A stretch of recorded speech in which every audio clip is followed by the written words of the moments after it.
Good afternoon to all our viewers. It's really a pleasure to see you coming and visiting our YouTube videos that we have been posting in the last few months. Today we have a privilege and a pleasure to travel from North Macedonia back to Portland in the state of Maine and have as a special guest Joseph Melnick, someone who is quite experienced in Gestalt and has a long history in what he has been doing quite so far. Joe, welcome. It's a pleasure having you in our series of people in Gestalt in ODNE. And it's a real pleasure to spend the next hour and some discussing and reflecting on what you have been up to and what you have been doing in the past time. So welcome. Great. Good for me to be here. Mm-hmm. And Angelica, hi to you too. I will start slowly introducing you. So those of our audience who are not maybe familiar with you can have some information. And please feel free to jump in and correct me if I have understood something wrong from your working history and education. So basically, after receiving a PhD in clinical psychology from the University of Cincinnati, you taught as an assistant professor at the University of Kentucky. While there, you completed your training in the Gestalt Institute of Cleveland, eventually becoming a member of the board of directors and faculty, teaching in the Center for Intimate Systems. In the time, the Center for Intimate Systems eventually separated from Gestalt Institute in Cleveland and became the Gestalt International Study Center in Wellfleet, from where you have served on the board of directors as Gestalt International Study Center for many years, and you are the chair of the Cape Cod Training Program as well as the Organizational Development Certificate Program. This is one part of your work history. As a licensed psychologist, you're a member of the Maine Psychological Association and the American Psychological Association. You're also a member of the Association for the Advancement of Gestalt Therapy, or known as AAGT, of the Gestalt Practitioner Organization, or GPO, the European Association of Gestalt Therapy, or known as EAGT, and the International Association for Gestalt in Organizations, or INTEGIO. You're a partner in Melnick & Kramer, organizational consultants, as well as Convergence, a healthcare consultancy. You have spent your entire career between the worlds of organizational consulting, coaching, teaching, training, writing, psychotherapy, and supervision. As an organizational consultant and coach, you have worked with a broad range of companies, including Fortune 500 organizations, hospitals, medical practices, and residency programs, state and foreign governments, as well as a wide range of small businesses, including law, accounting, and engineering firms. As a writer, you are the founder, editor of Gestalt Review, an international peer-reviewed journal based on a contemporary Gestalt approach. Among your 100 professional publications, the ones where we are going to, in a way, present today are the one done with Nevis, Mending the World, Social Healing Interventions by Gestalt Practitioners Worldwide, and the US Factor, a combination workbook and DVD series for creating marital intimacy. You're currently completing with Sonia Nevis How Change Happens, the Cape Cod Model, and co-editing towards a research tradition in Gestalt therapy with Jan Rubal, Phil Brownell, Gianni Franceschetti, and Jelena Zelenskov-Joric. Can I stop you for a second? Yeah, of course. Yeah, we actually finished both those books. Oh, that's great. My website isn't quite up to date, but yeah, Sonia and I finished our book about a year ago, so we're quite pleased with it. So thank you for updating us and for correcting me in how I was presenting you. We're going to involve the links to these books later on when the video is posted, so that people who are interested can actually go and see what these books are about and buy them and read them eventually. As a teacher and trainer, you travel regularly to a number of universities and institutes throughout the US and Europe. As a psychotherapist and supervisor, you maintain a regular psychotherapy practice with an emphasis of individuals, couples, and groups, and run ongoing supervision groups, many from a number of years. And from what I have been up to this point reading, and what becomes a figure for me is that pretty much you have traveled and taught throughout the world, and that you have left quite a big footprint on what Gestalt theory has to offer and how Gestalt is practiced. So once again, it's a pleasure having you. And I would like to start with asking you the first question. What is your story with Gestalt, and how did you first meet? I was finishing up my doctorate degree at the University of Cincinnati, and I had a supervisor who was being trained in Cleveland, which was just about 100 miles up north. And my specialty was groups. So I went to an introductory workshop in Cleveland, and I really didn't even know what Gestalt therapy was, other than a generic sort of definition. And there was a woman there who was the leader, and she hardly did anything for a day and a half of the workshop. And I was 25, 26 years old. I said, I can do this. And in the last 4 hours, she started working, and she was magical. And so whatever she was doing, I can't do, and I want to learn it. So that's what brought me into it, and it's been part of my life, my community. That they welcomed me into the community very easily and quickly, and those people are major influences in my life, and friends and colleagues and teachers. So that was my introduction. Mm-hmm. And as I got more experienced, I would come up with an idea, and they would say, that's a great idea, why don't you do it? So I've always experienced that with a lot of support. So that was my introduction. And my wife, who was originally a French professor, she changed careers and got trained in Cleveland, and both my adult children have been trained in Gestalt therapy. So we're sort of a Gestalt family. Really nice story, and it's really nice to hear that you were introduced to Gestalt from a very young age too, and it's nice to see the flow of it. Thanks. Yeah. And the impact it has had on your life. And I guess one thing that stood out for me is the word that you used, magical.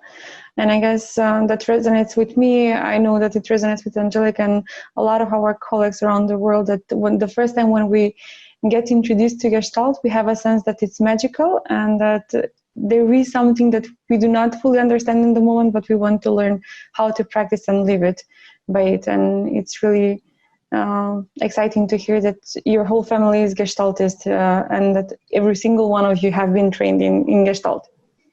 Yeah. For many years, we ran what we called eaters and writers groups. And I ended up being in charge of these meetings. We'd meet yearly. We'd have the most well-known people from all over the world would come. And one time I asked the same question, what got you interested in Gestalt? So all these very famous people went around the room, and nobody said it was something I read. They said there was some sort of transformative experience where something happened inside of me and I was different. That somehow change could happen in the course of a millisecond. And I think that's some of the power of the Gestalt approach and what I love about it. And magical, it's definitely a pattern in the videos. I think that pretty much all the videos, all the speakers talk about it in their first encounter with it.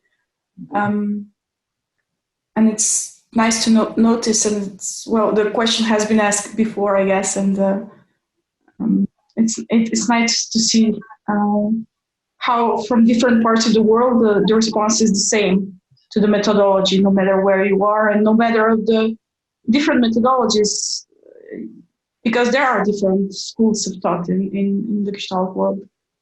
Yeah. It's transformative. It's not linear. And that's the power of it. I imagine like the two of you, whatever that was, I wanted to learn it. Mm. I was hooked 50 years ago, whatever that was, from my first workshop. And I've never, it's always, that approach, that philosophy of life has always been tremendously supportive of me. Mm. And since 50 years, you've contributed quite a bit to the field. And today we really have the pleasure to have you here to talk about various things, but mainly large systems interventions. And the book you signed for me at an Intagio conference, it's the Mending the World. You signed it. I hope it will help you make a change in the world.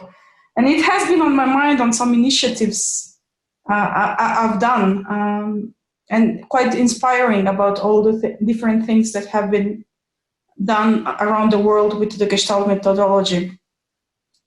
Could you tell us something more about the book and also about how Gestalt is used in large system change? Sure. The way the book was originally generated is I and some of my colleagues were teaching in South Africa. And I think we talk about this in the preface.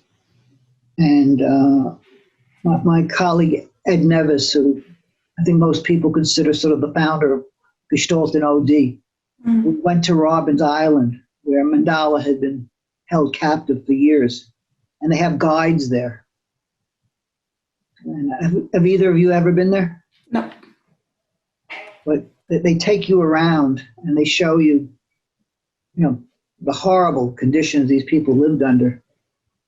And our guide, all the guides had been prisoners. So they obviously had a tremendous connection to the island. And our guide was still a relatively young man, and he was talking about what his experience was like. And one of the people said, "Oh, that must have been horrible for you." And he looked at the man and he said, "It wasn't horrible. I got to be fathered and mentored by some of the most brilliant people in the world." And I think it must have been 30 or 40 of us. We're all teary. And both Edwin and I have a history in social change and organizations. And we said, we need to not just write a book. We need to touch people from all over the world who deal with large systems and social change. And that's how it got generated. And then if you look at the table of contents, we have people talking about social change, large social change initiatives all over the world. From unions in Denmark to the Muslim community in England to Cambodia to South Africa. Ireland, yeah, it's a big one, yeah. So it was a very, very joyful experience. And Edward must have been in his 70s by then, probably as old as I am now. And so he liked dialogue and I liked dialogue. So we had many, many conversations, and I'm proud of it. I'm actually doing an issue of the Gestalt Review right now, trying to finish it up on large systems and social change. And so that's a little about the history. What was your second question? Well, it's how you use the Gestalt methodology for large system change. Give us a bit of a taste.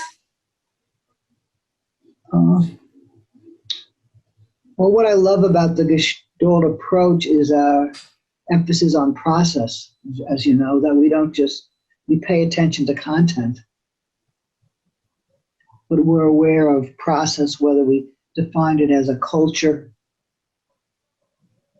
or norms. And I think historically, most people who've been drawn to the Gestalt approach have been outsiders. And I think a good organizational consultant has to join a system and then be able to step outside and pay attention to what all of them are doing. What are the redundant, recurrent patterns? And as you know, that when people become aware of what they are doing, our philosophy is awareness leads to at least choice and possible change. So when I work with larger systems, I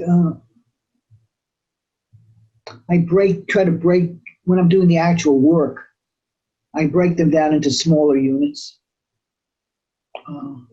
I work with them to be aware and to also be my assistant. And then we use what we call the cycle of experience. I use that all the time. It's got different names. And I love the work. It's invigorating, it's exciting. Maybe I could give you an example or two if you'd like. I would love to. We would love for you to give us an example if you have any in hand. It's always a treat. Okay. A while ago in Maine, you know what Maine is known for? Lobsters. Lobsters. Ah, well, I'll have to visit then. Please do. And we also have beautiful, it's a beautiful state, beautiful islands. And a few years ago, and we have lots of islands, and many people live on these islands year round. And these are the lobstermen and the lobster women. And during the summer, people come in from away, as they say, because of the beauty of the islands. So lots of people, we have a huge tourist industry. People love to go to these islands. So this one island that had been, obviously people have been there for many generations, and there'd been one clan, one group that basically ran the island. They had the general store where you could buy food and stuff. They did the lobstering. And then the tourists would come in, they'd buy their food, they'd enjoy the beauty, and they'd leave. And so it was a system that worked. And then what happened was somebody got a grant and they built some low-income housing. So there was a new influx of people who were in some ways very similar to the people who lived on the island year-round. Similar religion, socioeconomic. And they began competing with the established leaders, the established group. And the tourists were caught in the middle. And it got so bad, they started out, they would cut their lobster traps because nobody owns the ocean legally. But people have their favorite places where the lobsters come. And there were fights. I don't think anybody was killed, but people were thrown into jail. Lawyers were making a lot of money. So that was the situation. And they were supported by a medical boat. Like right now we talk this way, but back then they did medicine via teletherapy. So a lot of times if I was on the island and I was sick, the doctor might be 200 miles away and they would speak to me. But they had a boat that would come in once a week. And people would come and physically get checked out. And this boat was shared by a medical group and a religious group that would provide religious support. They'd place religious people on the islands every year. And these people didn't know what to do, so they asked me to come in and help them. So we started, and these people were trusted by the islanders because they were neutral. So we came in. I mean, it had gotten so bad that the children from the two groups wouldn't play together. Or if I was in one group and I was going to the boat to get some medical help, the other people would stay away. So we got the leaders of both groups and we started working with them. We got them to agree for an intervention we would begin to have town meetings. And in the meetings, we would make sure that people on opposite sides would be sitting next to each other. And we had a very structured design on process that I'm sure is familiar to you, where you couldn't advocate for any position. You had to ask questions. You had to use the word we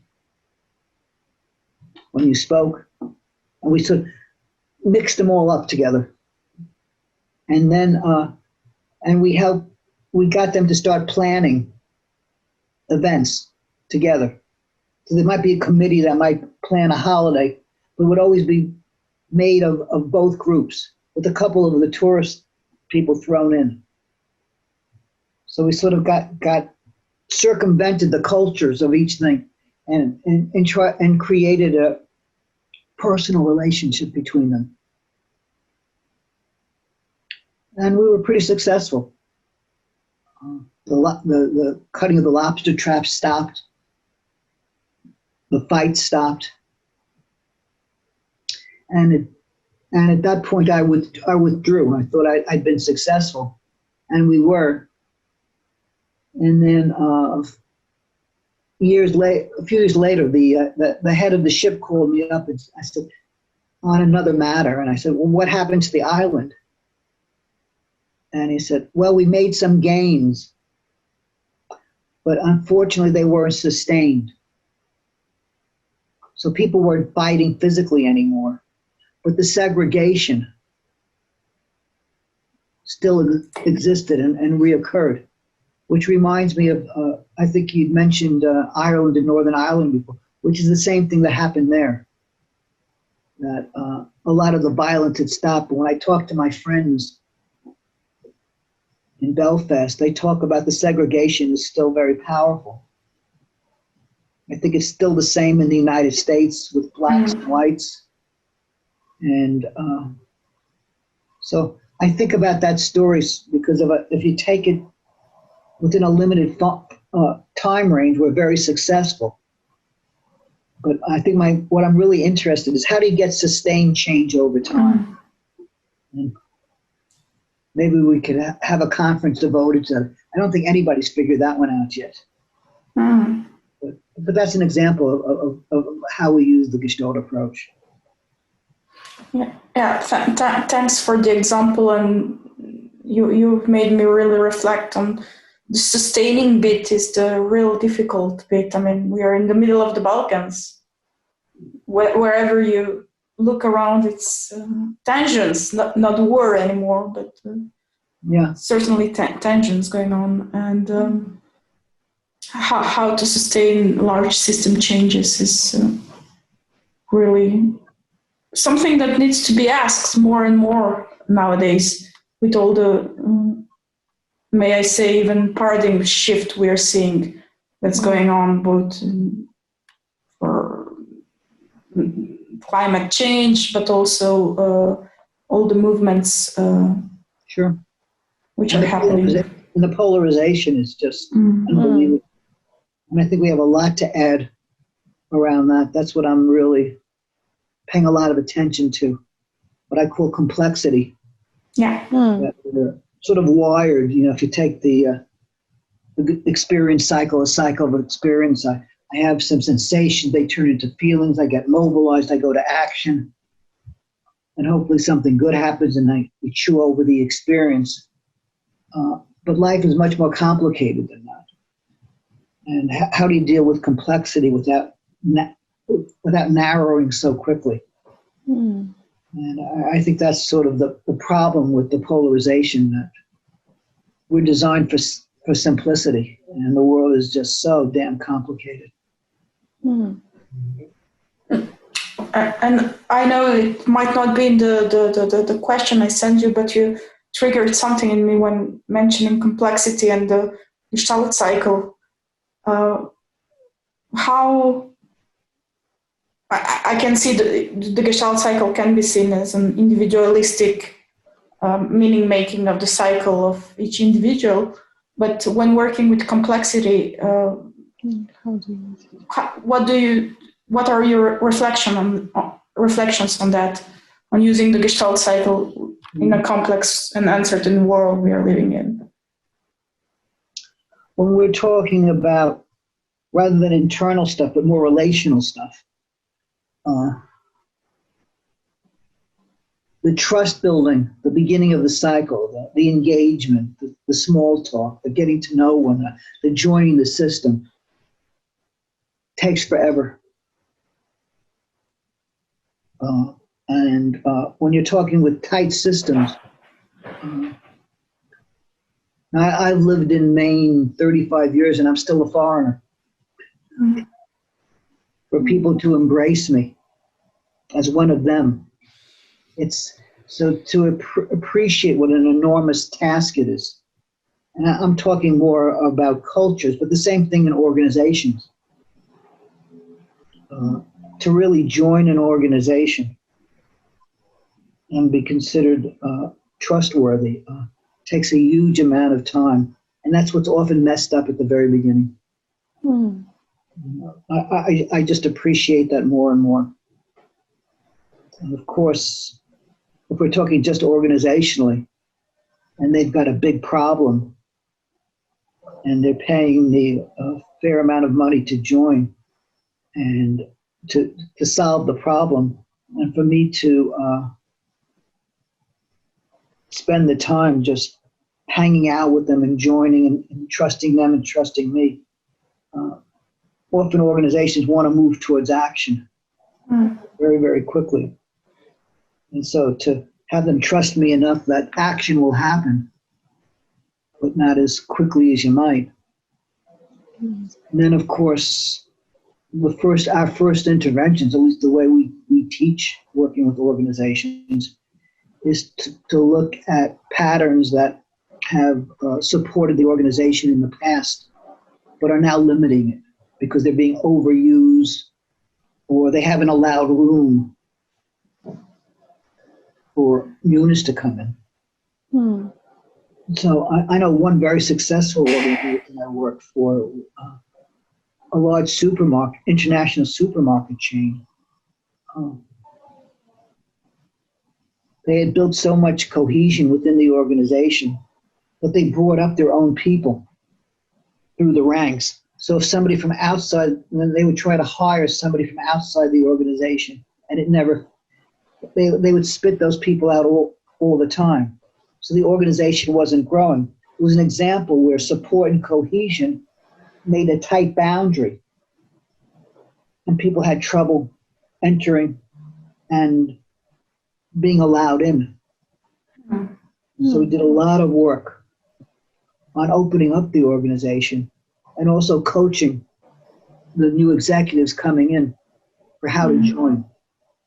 So it was a small, more incremental type of challenge. So I'm sort of repeating myself. The amount of time at that beginning of the cycle is much more than most people imagine it to be. And the other thing is, part of the joining is looking at competency and looking how those patterns have served the system well. But at this point, when something is figural, it often limits newness. So how do you balance those two? That make sense to you? Yes, hugely. Especially if, as you were talking, I was reflecting on how some of the organizations in the modern world are tailored, and I do agree with you that most of them are action-driven, so there is not a lot of time for sitting in the unknown, reflecting, building trust, and I guess that's the biggest challenge for us as practitioners, not just for us to remain supported into staying into the unknown and voicing out why some change process might take a bit more time than what the executives are expecting, but also gaining trust from managers to really sit with us and think through rather than act. Because that is from what I have observed till this point, whenever there is a reaction that can be from serve of the organization for a short time, but it's not sustainable, then we need to in a way support organizations to be responding to all the uncertainties and unknown into the field that are now with the complex world even more and more present. Yeah. I know I do a lot of work with medical groups and lawyers. And I sort of laugh about it. I know one group of litigators, trial lawyers. I do a lot of retreats. And I worked with them for many, many years. And when I asked them what was the most important thing I ever taught them, they said, "You taught us what a check-in is. We each go around the room and talk about our life, so we get out of our suits and become more personal." I mean, it sounds so silly in some ways, but it was the support of taking your time, warming up. I often use the analogy, a good friend of mine taught me that when an orchestra begins to play, they don't just automatically, they begin to play their instruments and then they go back and forth. And how useful that is, or a sports team. So that beginning of the cycle is just so important and is often overlooked. And on the other end of the cycle, what we call the meaning making. So what did you learn today?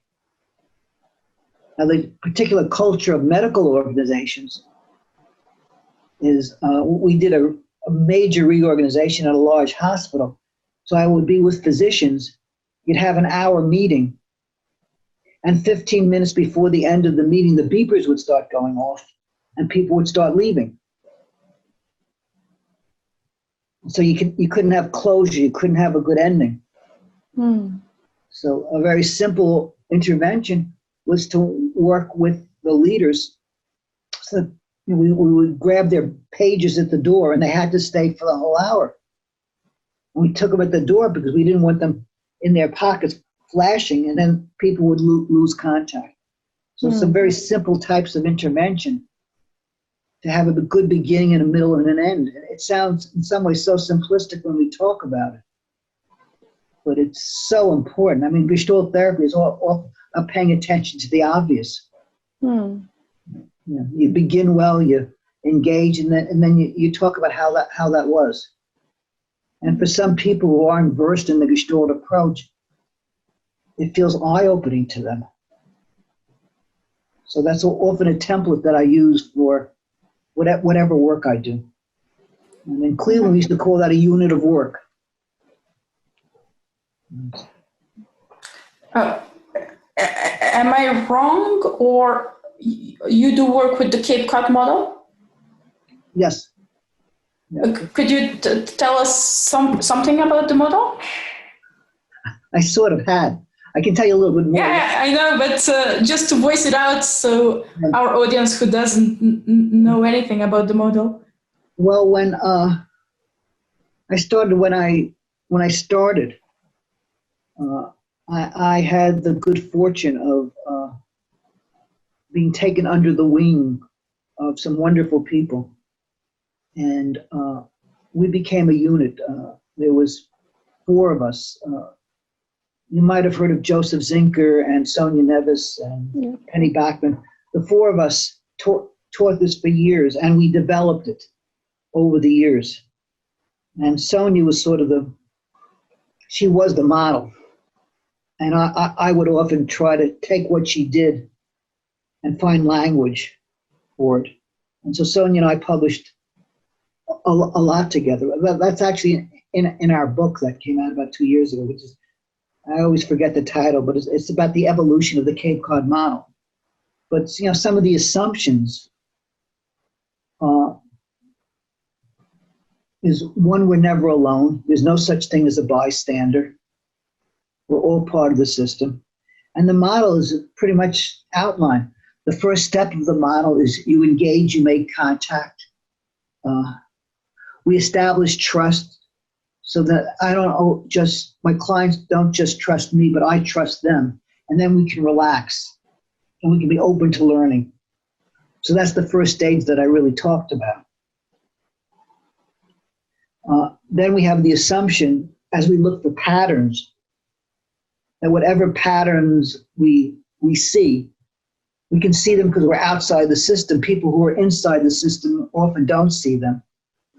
But every pattern was started for a good reason. If I can give you a simplistic example, when therapists work with alcoholics, of course, it's a horrible thing to be an alcoholic. But and they ask them, well, how did you start drinking? Many of them will say, it loosened my tongue.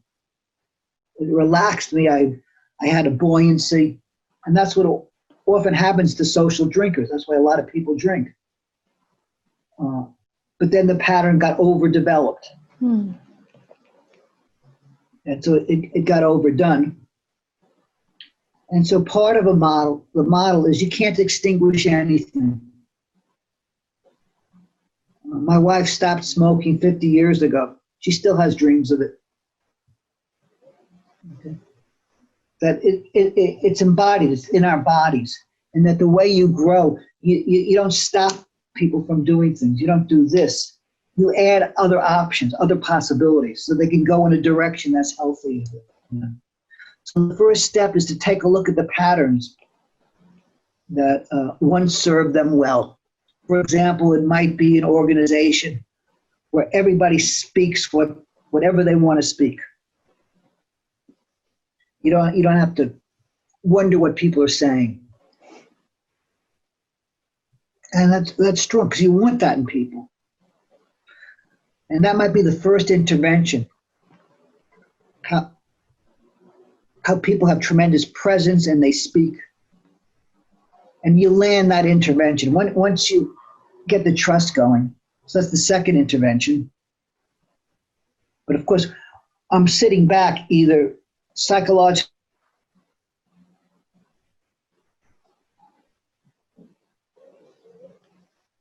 Joey, what needs to be added. So often people who are good at speaking their mind, they're not as interested in the impact of what they're saying on other people. So we might squish it down into, do you notice though that people don't ask questions? Or did you notice that people have the ability to say hard things for one another? We want that in people, but nobody ever says when they're hurt. So we'll be making these interventions, and then we'll say, and we want you to talk about it. And then we observe. And then the last part of the model is an experiment. We call it try this. You'd like to try something different, see if it works or it doesn't work. So we might put out what we call an experiment. And a true experiment isn't me suggesting something to you and then you doing it. You have to land the experiment. So there's dialogue, and often the client system will shift the experiment to something that interests them. And then they try it, and then we process what that was like. So I'm sort of giving you the ABCD way of doing it. And of course, we're always looking for resistance. So I think that's one of the things I love about the Gestalt approach. When somebody says, that didn't make any sense to me, or that was a stupid thing to say, I'll say, one, I appreciate you telling me that. Obviously, I don't like it when to appear stupid, but I am stupid. Would you do me a favor? I'll say, well, what? I often say stupid things because I'm a human being. Will you keep telling me every time I say something stupid? Now look at me. And if they say yes, we begin to build trust. And if everybody's listening to them, and I say, I can say whatever I want. And he isn't going to shame me, insult me. It really gives the freedom of expression. So the Gestalt notion of resistance, I think, which is true no matter what school of Gestalt you are, is really somewhat unique. We don't just tolerate it, we welcome it. And that's how trust develops. Trust doesn't develop when somebody tells me, gee, that you did a great job. Trust develops when somebody can say about what they don't like, and I want to hear more. So there are other principles. We don't play favorites. We've all had those experiences in school where a teacher says, "Well, that was wonderful. What a great observation." And all the other students are saying, why didn't he say that to me? Or the person who's getting all these compliments, if they're stupid, they'll look happy, not knowing that the kids, if they're young, the kids might beat them up as soon as they leave the room. Because to be a teacher's pet is not very good. And I'm taking school, but it's true in organizations. I work with one large mental health organization. We talk about it in the book, where the CEO was called Flavor of the Month. That was his nickname, because they'd have a new executive come in, and he was charming, and he'd mentor them, and they'd feel special, and everybody else wanted to kill that person. And I helped the organization really work to when a new person came in, their peers would say, "Hey, you're going to be the favorite for a while, but then you're going to be dropped. So we want you to know that." So they formed a team, and then they were able to work better with the CEO, and there wasn't some of the casualties. So we look a lot for balance. So that's a little bit about some of the model. And I think we touched the next two questions with so. Priscilla, you want to go to the questions, or we go to the end question? Well, basically we have covered everything. So you did spoke about how Gestalt work in organization is different internationally, or at least you brought the concept of culture and the challenges that we face. We were talking about large system change, and we did spend a bit time looking into the contribution of Gestalt to group work. So I guess we can go to the last question, and Angelica, you can pose it if you want. But before that, and I know it's not there, but would it be okay to talk a bit about diversity and how you work with the Cape Cod Model? Joe, we lost you. Okay, so yeah. Here you are. I can actually see myself now, so. Great. Well, I was asking you if it's okay with you, of course, to talk a bit about diversity and how you use the Cape Cod model and your way of working with diversity, inclusion, and equality, if you do. Yeah, I wish I had a real quick answer to that. I can tell you what we all understand is that I think at the heart of the Gestalt approach, we love difference. We move towards difference, and we welcome it, both in ourselves and in other people.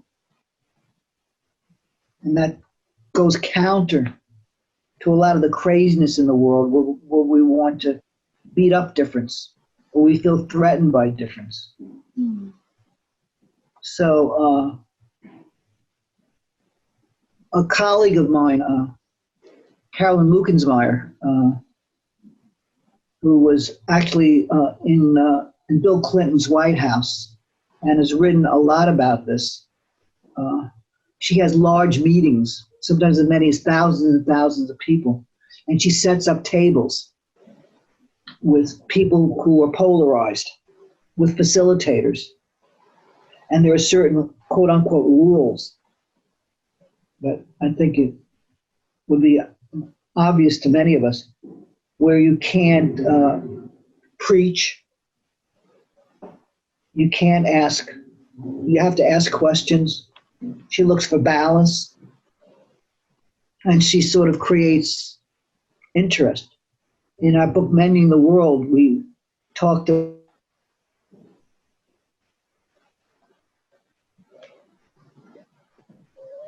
Joe, we lost you.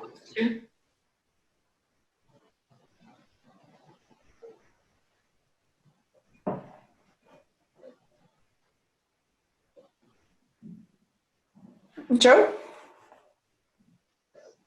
He froze.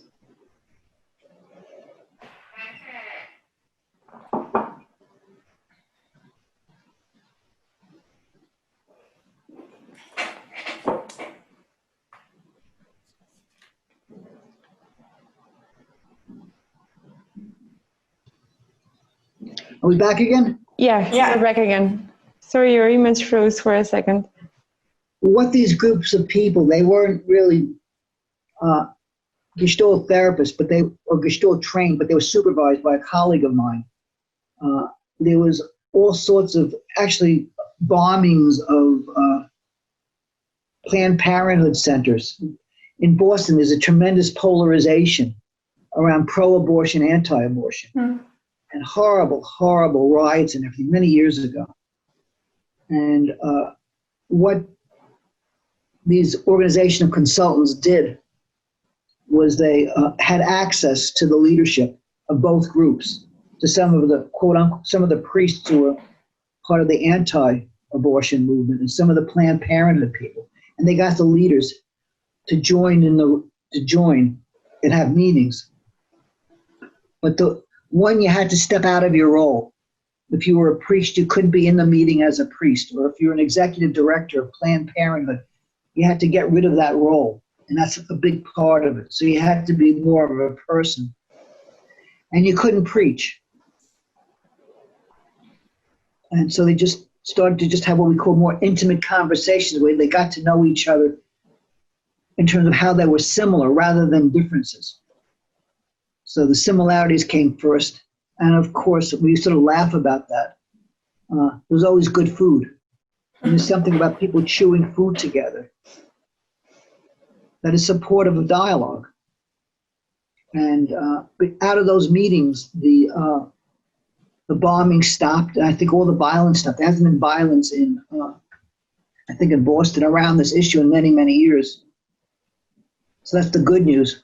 Again, the bad news is I'm not sure anybody has shifted. I think the good news is that people aren't killing each other, just like they're not doing that in Northern Ireland and South Africa the way they had. The bad news is, again, how do we go to the next step? And that's what I talked to some of my colleagues about. Thanks. It's a lot of nice stories to chew on and to reflect for our own work. Oh, we're at the end of the interview. Do you want to share with us any additional anecdote or very small funny story of you as a Gestalt consultant? Okay. I'll tell you one. I think my area of interest has always been groups, small groups and large groups. And I still do this. For many, many years, I've run a number of therapy groups and supervision groups.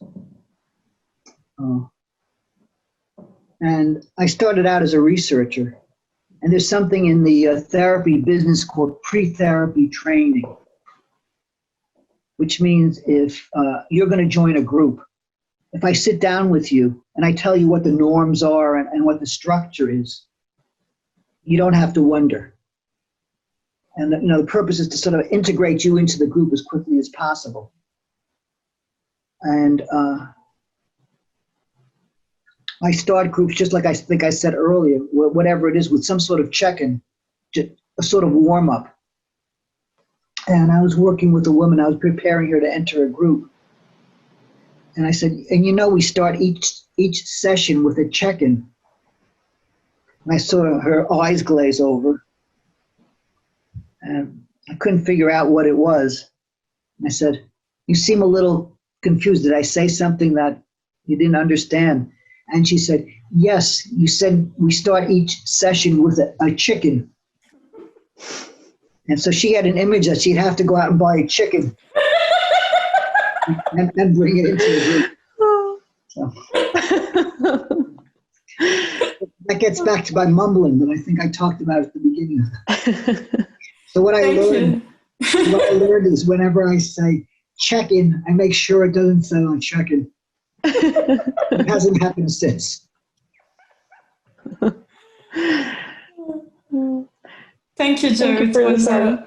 This was fun. Thank you. Yeah. Thank you both for inviting me. I hope we get to meet someday. Hopefully. Live. And continue the nice dialogue that we had tonight.